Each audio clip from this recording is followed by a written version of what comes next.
So hopefully everybody's here. We're going to record this presentation anyway, because I know that we're overlapping with another meeting that a lot of people wanted to go to. So we're going to record this and it'll be available on the website. Katie, who's our stakeholder manager, will let us know when that's available, and we'll let everybody know when that's there for everybody to see. She's also asked me to say that the easiest way for questions, we are going to take some questions with this. The easiest way is to pop your question under the Q&A tab rather than just popping them in the chat. That way they all get stored together and we don't lose any as it scrolls through. So please, if you've got any questions, feel free to pop them in there. So I think there's people still just arriving, so I'll just give it a couple of seconds longer. But just to introduce the programmes, so like I say, I work for the National School of Healthcare Science and I've been involved in some of the development of these. We've also got a couple of people who were actually on the working groups as representatives of the professional bodies and the employers. So they're going to talk to you a little bit more about the benefits of them. I'm going to talk a little bit about how they were developed and why. So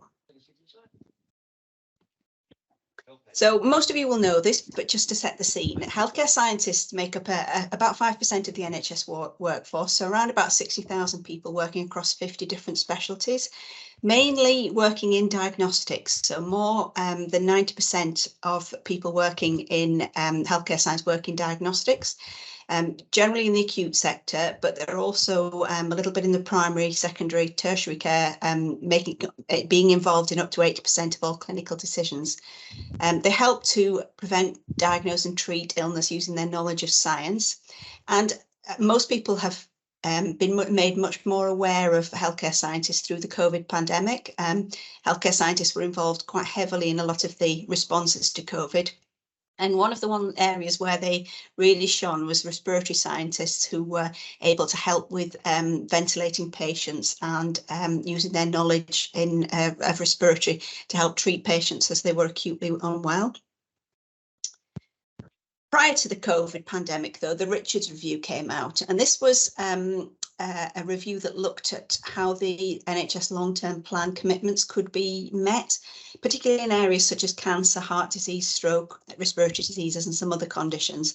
And the Richards Review highlighted a need for a major expansion of diagnostic capacity, and it also highlighted the lack of workforce and infrastructure that there is to support the growing demand for almost all aspects of diagnostics. So there were some recommendations that came out of that, and the ones that we're particularly interested in today are that there were recommendations for new service delivery models for diagnostic services.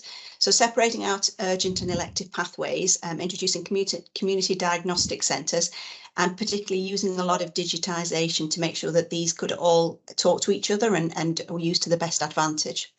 There were other areas around networks, improving national standardised data, and multitasking. But another big one that came out of it was to expand the workforce, particularly around echocardiography and also in cardiac arrhythmias, pulmonary function testing, sleep studies and blood gas analysis. So these programmes have come out of this desire in the Richards Review to expand the number of people working in pulmonary function testing and sleep studies. And that's been a really good incentive for us to grow the workforce in these areas. So the Diagnostics Programme Board was set up to try and coordinate the implementation of the Richards Report. And this was a joint initiative between NHSE and Health Education England. There are 5 pillars to that. One of those is physiological science. And that one's chaired by Martin Allen and Bernie Ferry on behalf of NHSE and HEE. They reviewed the current and future workforce needs and secured a significant amount of funding investment in physiological sciences by the spending review. So you're probably all also aware that physiological sciences are a term that includes quite a few different areas. The ones that we're particularly looking at the moment are audiology, cardiac science, gastrointestinal physiology, neurophysiology, ophthalmic and vision science, respiratory and sleep science, which is the focus of these 2 programmes, urodynamics and vascular science. And these are all areas where services are led and delivered by healthcare scientists, providing scientific skills and expertise to diagnose, treat and monitor disease. You'll probably mostly be familiar with the current issues as well. So we know that the workforce is short. We know that services are disconnected and under-resourced. we don't really have a lot of robust data and benchmarking just yet. There's been a recent stock take, which has been a way to work out the estates, the equipment, the staffing levels, the amount of training that's going on, and things like that within cardiac and respiratory. The results of that are in, and they will be hopefully open to view and to interrogate fairly soon. We know that waiting times are high, and there's a lot of pent-up demand, which has been leading to long waiting times. This affects patient care. Quality assurance is another thing that we want to look into. So services are not traditionally accredited. That's something that's changing. More and more services are starting to look into accreditation.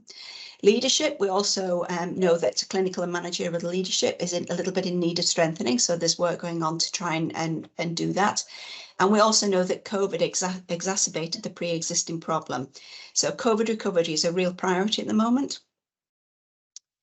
The Physiological Science Transformation Programme grew out of all this, and this is to transform NHS diagnostic services so that we can meet the underlying rising demand across all aspects of diagnostic services and support recovery from COVID-19.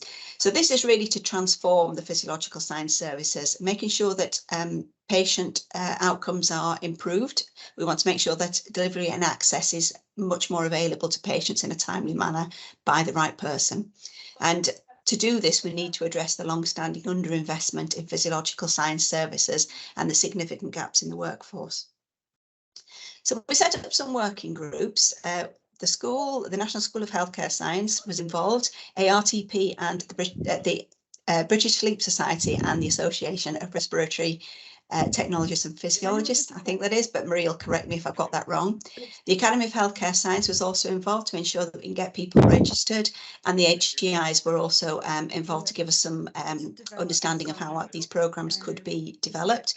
So we put all this together and we came up with two curricula, one for each of these two new programmes, and they're both academic and work-based training, working together to make sure that the people coming out have the right skills. And we come up with two new programmes. So these are a Graduate Diploma in Respiratory and Sleep, which will begin in September this year, and a Postgraduate Certificate in Clinical Sleep Science, which will start in September 2023 as well. The HEI costs and training grants will be available. We don't know the exact costs of those yet because we're still going through the tender process to get the HEIs on board, but that will be more information on that will be available in the next webinar that we're going to give once we've got those decisions made. So the Graduate Diploma in Respiratory is a development which included the ARTP and the Academy. It's a one-year programme designed to take graduates from cognate scientific disciplines, so things like sports science, to take them to the level of the practitioner training programme graduate.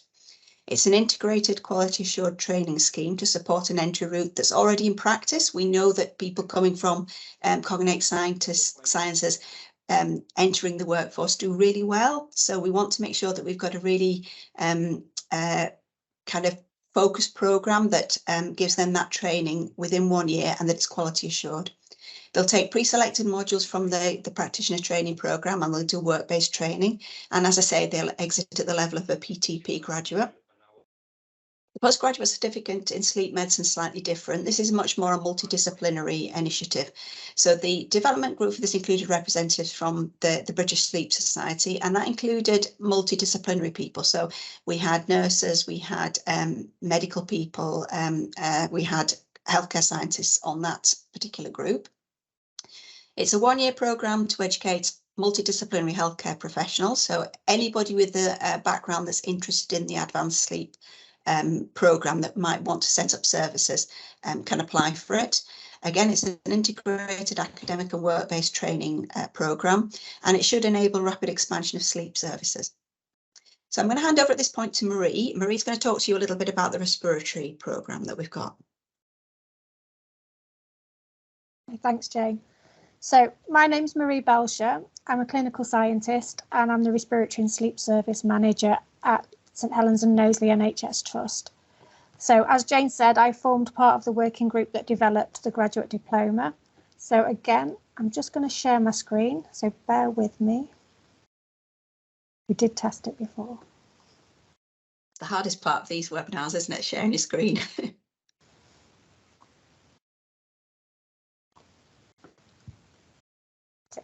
hopefully, can you all see that?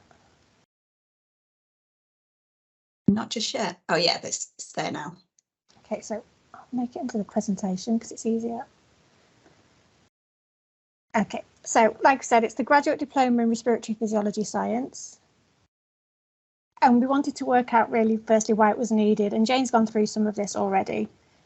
But as many of you working in respiratory know, we've got a massive workforce crisis. We're just not being able to fill the posts, especially the qualified posts.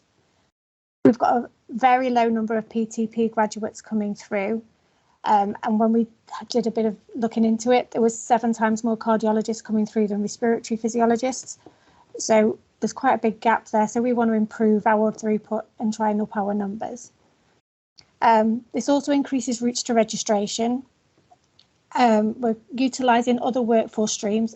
Again, said before, we've got lots and lots of sports and exercise sciences coming through in respiratory, and we're all retraining them ourselves within our departments. So the idea of this graduate diploma is to bring them all together and give them a standard training programme. So it's a 1-year course. It's a clinical and professional modules are all taken from the PTP curriculum. So the students will end at the same point as the PTP students. So we'll just get them all up to the same level. It's work-based training. So they belong to you in the department, and it upskills the staff for PTP equivalents, and then they can go onto the voluntary register for the Academy for Healthcare Science or RCCP. So the modules we took for the curriculum after much discussion were the professional practice modules, instrumentation, signalling, processing and imaging. So it's kind of the physics behind how our equipment works, because we felt that was important that they understood how the equipment worked. The respiratory and sleep physiology work-based training, so that they're getting the top up from the underlying physiology that they already know to the more specialist areas.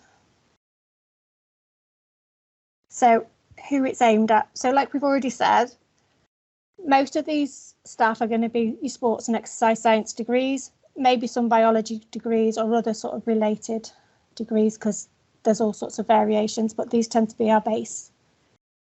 It's a 12-month top up. So they will already be with you. So they may already be working with you as an ATO or a trainee band 5. And the idea is that this gives them that training. So it's a structured approach.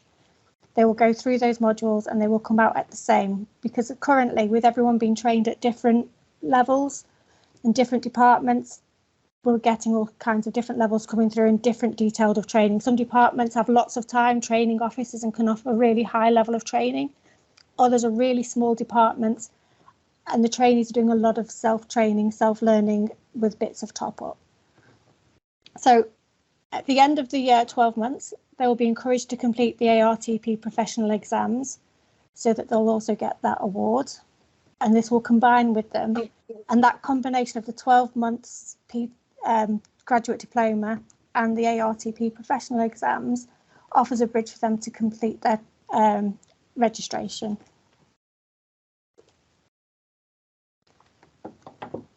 So the benefits. So currently we know there's a wealth of lower band 2 to 4 staff coming into the profession who have already got degrees, and we're losing these staff. So these staff will come in, we will spend 12 months, 18 months training them. They will get that patient experience, and then they will apply for STP or PTP, and then they will leave because we're not keeping them within the department. So the aim of this is to help us train those staff and keep them within the department after that training.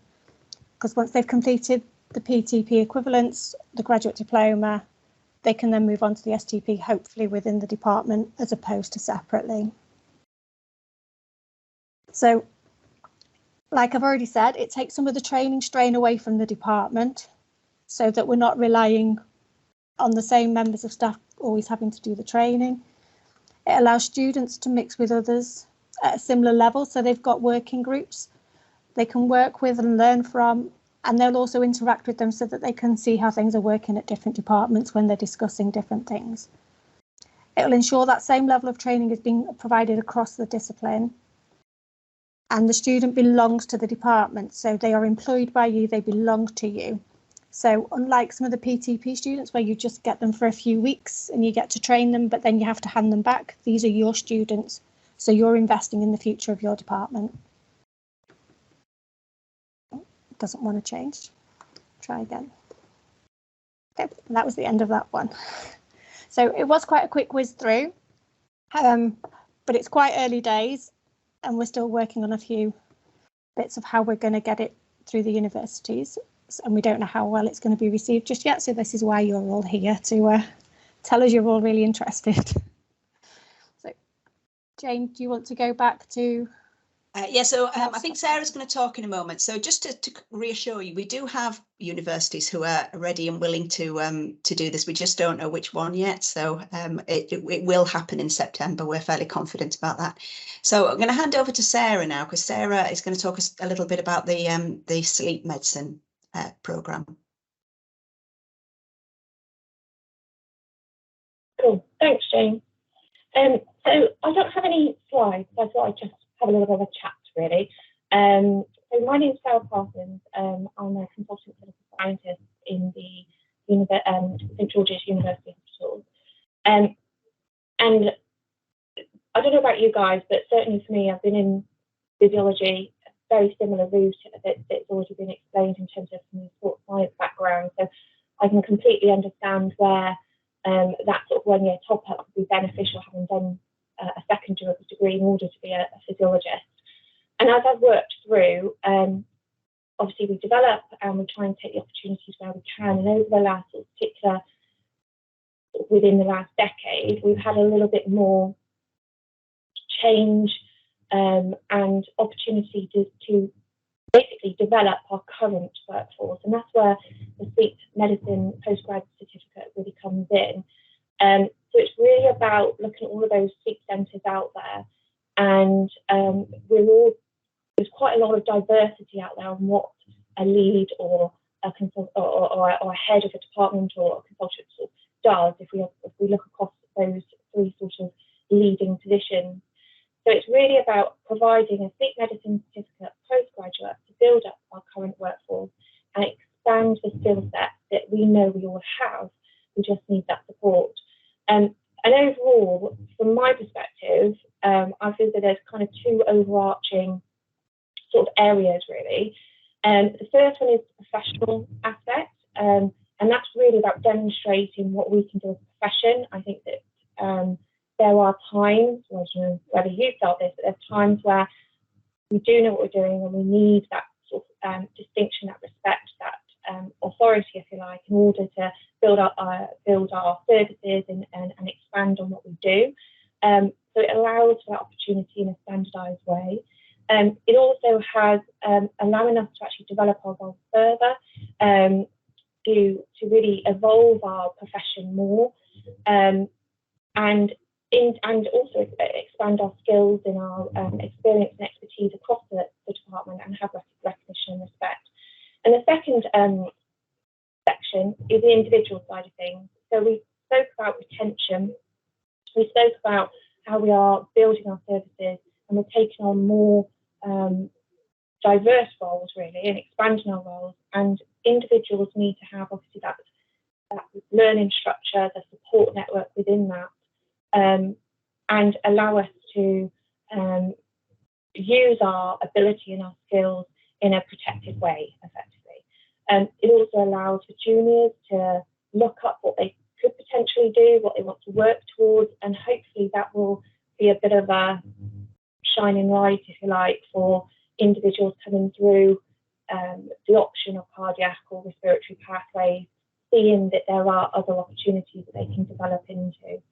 And finally, with the sleep medicine certificate, there's been several of us that's been working really hard on it and really wanting to push the boundaries and make it appropriate for the skill set that's being developed and make it skill specific. So we're not having sort of your band 7 and 8 still just doing sort of basic work. We want to actually push them and develop them more.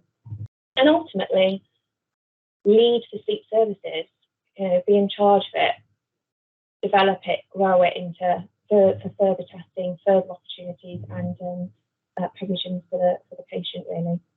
And that's it in a nutshell. Jane? Thank you very much, Sarah. So we're going to open up for questions. So if anybody's got any questions at all, please feel free to pop them in the Q&A. We may not be able to answer all of them. As we've said before, there is going to be a follow-up webinar, which will have more detail about the actual funding, about the expressions of interest process, which universities are going to be involved, that kind of thing. So this is more about raising awareness and just trying to let you all know what we hope to achieve with this. So please send us some questions.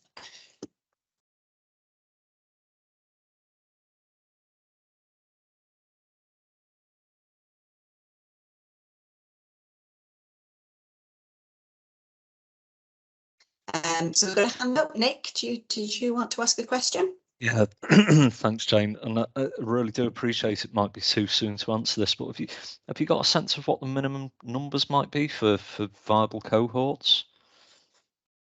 Yeah, so I think we're guessing, depending on the university, but we're thinking probably around about 15 would be the minimum that they would want to accept for a programme like this. We have funding for more than that, but whether we will have places at university for that amount, we don't know in the first year. So this first year is very much a pilot for it, but we hope to get at least 15 nationally. Thanks, Jane. Thank you. There's another hand up. Just let me see who it is. Sally? Hi, Jane. Will there be a regional apportionment of a national commissioned figure that will work to? We don't think so at this point. We think it's going to be, because the numbers are quite low, it's not like the apprenticeships, which was a much higher number we were aiming for, or that we were kind of tasked with trying to get hold of. We think it'll probably just be that number nationally, but again, not fully worked out, and your input into that and your preferred way of doing it would be very valuable, Sally. Okay, thank you. So we've had a couple of questions come in. So the first one's from Claire. Is it anticipated that the university courses will be face-to-face training, or is it likely that it will be distance learning? So the universities that we've been involved with are talking a lot about blended learning at the moment. So they will do some on site, but also there will be resources online. So we think, and the universities definitely stress this, that it's very valuable for the trainees to meet up as a cohort and do some of the work face to face, but then there's valuable use of resources that can be done at distance. So we think probably it's going to be a bit like the ETP, where they have they have a couple of block weeks, but the rest of it's done online. But again, that's to be confirmed, and we hopefully will be able to tell you next time. If we get the tender process through this week, as we expect to do, we should have somebody on the next webinar from the HI who can tell you a bit more about that. Thanks, Jane. The next question is from Angela. Do you have a timescale for recruitment into these programmes, e.g. when funding may need to be agreed? Yeah, so we're hoping to start them in September, October. So that's why we're doing this in early February, where we're raising awareness. So we would need to go to through the process of expressions of interest. And I guess that would happen by the summer. As Marie said, it's likely that the vast majority of these people on the programmes will already be in post. We're not saying that's definitely so for the graduate diploma. You could take somebody on new and put them straight onto the programme, but they would have to be employees within departments. So we need to give time for that to happen. That ties in quite nicely with the question we've had from Becky. Could I please check if I've understood this correctly? These two courses are only for NHS staff. I have a PhD in sleep science, but I'm not an NHS staff. Therefore, would I be eligible to apply? So the employers will request one of these posts. It may be that it's for somebody who's already in post, or they may have a vacant slot that they want to fill and put that person straight onto the programme. So it'll be up to the employers. You may see these advertised as posts to take, but we haven't quite got an understanding yet of whether employers will be doing that or whether it will be people who are already in post.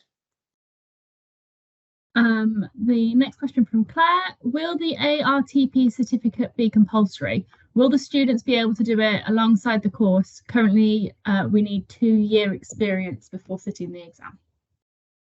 I'm going to let Marie answer that. So For the registration purposes, they will need their ARTP registration if they want to be registered with the Academy or RCCP. In terms of the 2 years experience, we took that away probably about 12 months ago. So we've now left it up to the work-based provider to decide if their student is ready to sit the exam, because people were coming in at all different ways with different experiences previously. And we kind of got compared to the driving school. We do the assessment, but we don't say when your student's ready to start sitting the exam, was how it was put to us. So as long as you feel your student is ready to sit the exam, you can go through that process. So if they've been working at a band 2, 3, 4 for quite a while and you think they have quite a good understanding, they could do it alongside this if you thought they were capable, or they could do it straight after, whichever way is easier. Does that make sense? Thanks very much, Marie. Next question is, what will the entry requirements be for the Sleep Science diploma? So what we expect for that is that it's people who are already working as healthcare professionals and are eligible for a postgraduate certificate. So the universities have some underlying requirements of that, in that somebody needs to have a previous undergraduate degree at a certain level and to show that they can keep up with the requirements of a postgraduate certificate. But again, that's something that's still not quite ironed out. So it will be in the next webinar that we come up with. I am based in Scotland. I assume these programmes are only available in England. So it's for English employers. So at the moment, Health Education England and NHS England only cover the areas we're in. We do work with the other nations, and they sometimes put trainees onto our programmes. So we have contracts with all the other 3 countries, Northern Ireland, Scotland and Wales, whereby they can put trainees onto our programmes, but that's for them to decide. We can't offer it out to anybody in Scotland at this point. It would need to go through the Scottish or the Welsh equivalent of HE. Would staff change role or band upon completion? If so, would this be automatic or be applying for roles?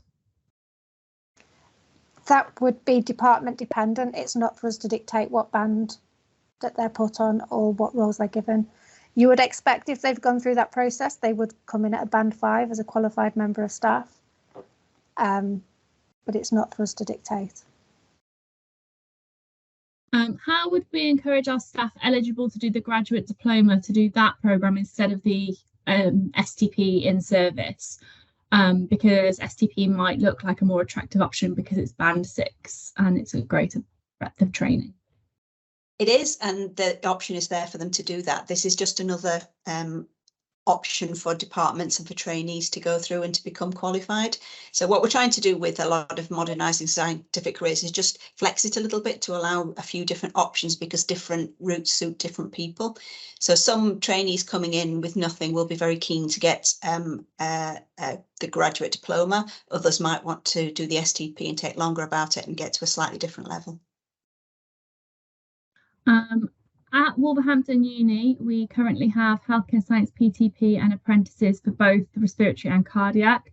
Are you thinking of them being a separate cohort or to join the current PTP students?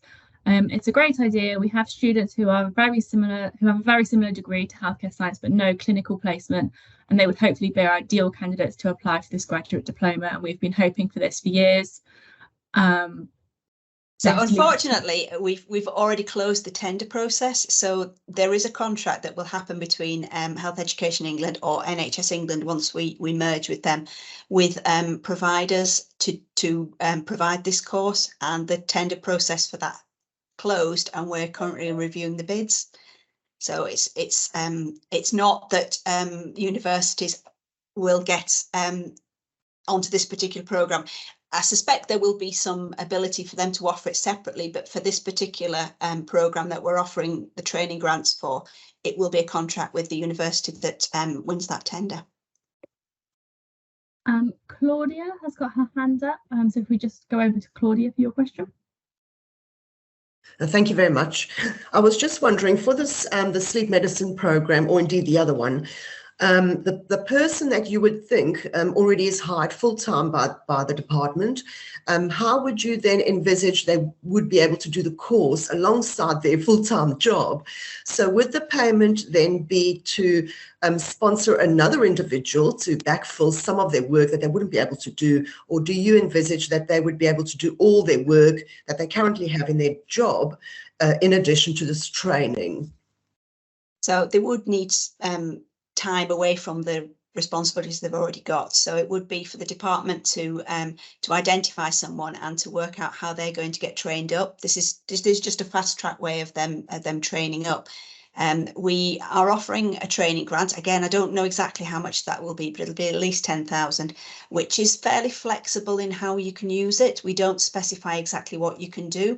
There may be some limits, and that will be in the packs that come out once we've got those all done and finished. But traditionally, when we've offered this money, it's been a little bit flexible in terms of you can use it for setup costs, you can use it for backfilling if that's what you need. But that will all come out in the new pack when it's ready, hopefully very soon.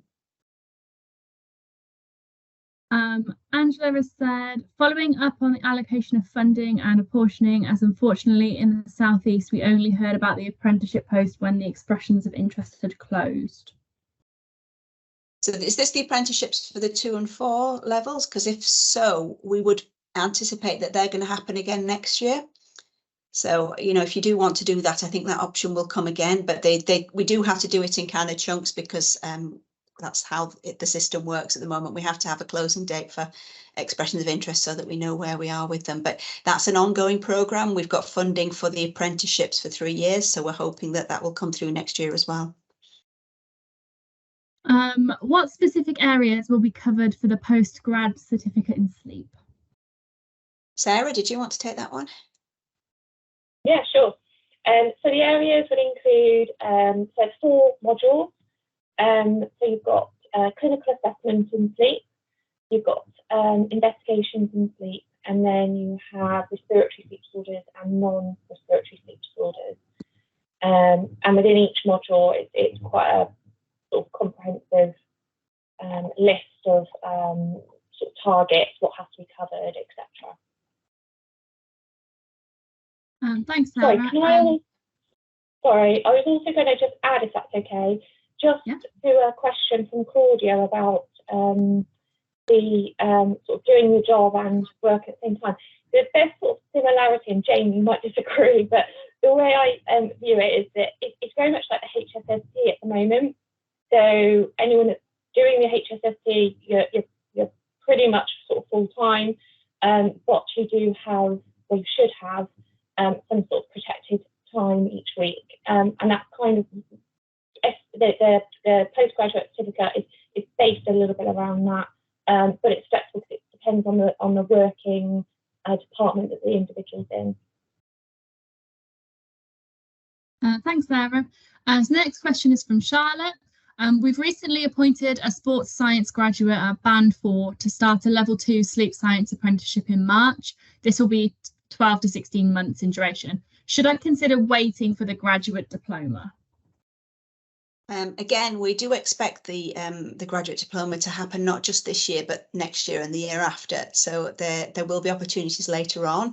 I guess it's difficult when we're throwing things at you like this to know which one to choose at which time. But what we've always said about the apprenticeships is that those people become very useful in your department very quickly. So it may be that you want to continue with that and get them signed off in those and then think about moving on to this one.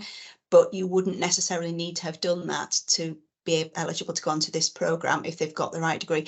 For the graduate diploma, we've suggested that it needs to be a first or a second class of any description. So unlike the STP, which is a first or a 2-1, for this programme, a 2-2 would be acceptable as well. So if they've got those qualifications already, then they would probably be eligible for this programme. We've got a couple of hands up, so if we go over to Karen first. Oh, hi. I was just going to ask, how does it compare? So if we've got sort of master's graduate students, surely it would be quicker going down the practitioner level 3 programme so that they're actually getting the in-house training and the specific examination qualification rather than another degree level type diploma when they've already got a master's. Yeah, again, it's all very much about flexibility. So it's up to each person to decide what they would get out of this. But what we do see with this is that it's very much, again, I mentioned earlier the ECHO training programme, in that we're packaging that HEI learning so that a department doesn't have to give that learning to the trainee. So this is the bits, they might have a master's in sports, but they wouldn't have the clinical, the pathological bits that are in here. So that's the bits that have been taken out of the PTP to be packaged as one thing, and they can do that within 1 year rather than having to go through the whole of the PTP, which is what was one way before, or the department having to individually teach them everything on their own. So it's just really standardizing something, but essentially offering another route. And we've got a question from Chris, who's got his hand up. Hi, thank you. It's more a comment, I guess, than a question. I'm fully supportive of these pathways being available, and it's great, and I really appreciate the effort everyone's put into developing them. Is there a risk, though, that it may put the PTP training universities at having lower in cohorts because we would have more sports science graduates going into it? What we've done with the PTP recently is that's had a review, and the whole kind of structure of how the PTP is overseen and the rules about it have been loosened, so that we expect that the universities have a lot more flexibility there to develop their own PTPs, and that together with some of the other things that are happening at the moment, which is raised awareness of the PTP, and still discussions going on about whether we can get any funding for trainees on that one. Those kind of things are going on. So the idea is to increase every route into respiratory science. So with all these new programs, there are different ways in that will suit different people. And what we want is a much bigger amount of people coming in. The PTP as it is not producing enough people going into respiratory physiology. So another way shouldn't really impact that. It should add to it. What we find often is that the more noise we make, the more things that are happening, everything benefits. So we can't definitely say that, but that's the intention, is to raise all the routes in. It's just that these people will obviously be employed by the NHS trusts, and if you have the choice of someone getting qualified within 1 to 2 years over a grow your own sort of 3-year program, it may favour one than the other, and obviously there aren't that many centres still offering PTP in the UK, so it's just a concern, that's all. It is, but we're looking at people who've already done a degree, whereas the PTP, really what we want to do is get people going into that at 18. You know, and being aware that it's there. That's one of the big challenges we have, I think, in respiratory. Marie, did you have anything you wanted to add to that? That was just exactly what I was going to say. The PTP, they're direct entry, not necessarily already owned by the department. So they're going there on a placement. So it's a different cohort of people. Thanks both. So the next question we've got is from Andrew. Outside of these 15 funded places, will universities be able to submit expressions of interest to deliver this course, and how? So, like I said, we've already done the tender process. So the way that we do it with NHE is that we have a contract with universities who deliver these things for us, where they're commissioned or funded programs. So we had to have a certain level of overseeing with them. The answer to your question, I don't honestly know the answer to that one. We do know that programs develop through different routes. So it may be that there's a way for that to happen. But at the moment, these funded places on this program are kind of all going through the same process that we have through our commissioning team. And Emma has a question. You've got your hand up. Yeah, sorry. So it's a quick question. We've recently taken on a trainee, sort of started in September, who's already got a undergraduate degree and a master's degree in clinical exercise science. So he's partway through the apprenticeship that we're taking him on as a PTP apprentice. Would it be worth considering swapping him in September to this graduate programme instead, and getting him done and dusted quicker? Yeah, I guess that's an interesting question. Marie, what were your thoughts on that? I suppose it's going to depend on your department and how it works for you, and obviously for him. I mean, if the end point is that he's going to be PTP and eligible for registration, then I suppose it works that way. But it's going to be, again, it's going to be department specific. We can't really dictate how people go into it.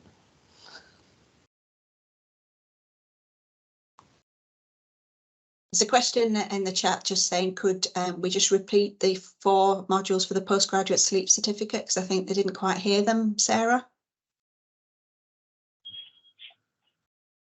Yeah, sure, no problem. We've got clinical assessment.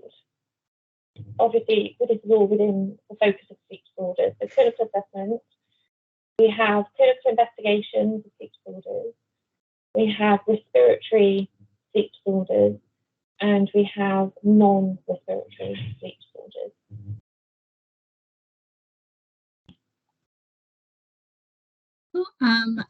We haven't got any more questions at the moment. If anyone has anything else they want to ask, if you want to raise your hand or pop it into the Q&A tab, we will try and answer those.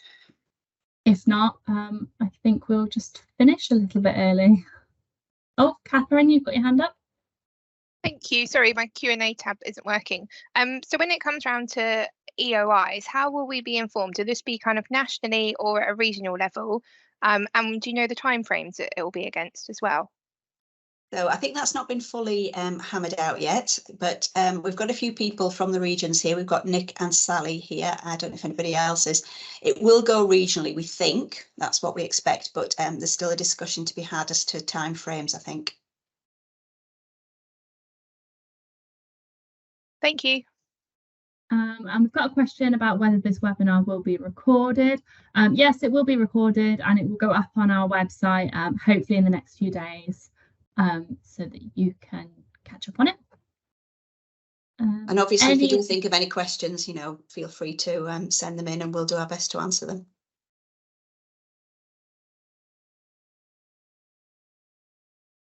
Okay, so if there's nothing else, Jane, do you just want to close the webinar? Yeah, so just to say thank you all for coming. If anybody is here who didn't see the presentation, please go to the website once it's up. Katie will be making that announcement and have a look at it. We are having a follow-up one on, I think it's the 15th of March that we've got that's in our calendars. So that hopefully will have much more concrete details about the processes that you've been asking about how the expressions of interest will happen and the exact terms of it. There will also be some employers packs coming out at some point so that all employers will have a full pack detailing the offer and how to apply for it. So all that will be coming fairly soon. This really, like I say, was just to raise awareness so that you can be thinking about it before we've got those details all together. But thank you very much for coming. Thanks for your questions. And thank you to Marie and Sarah for spearheading these programmes and answering some questions today.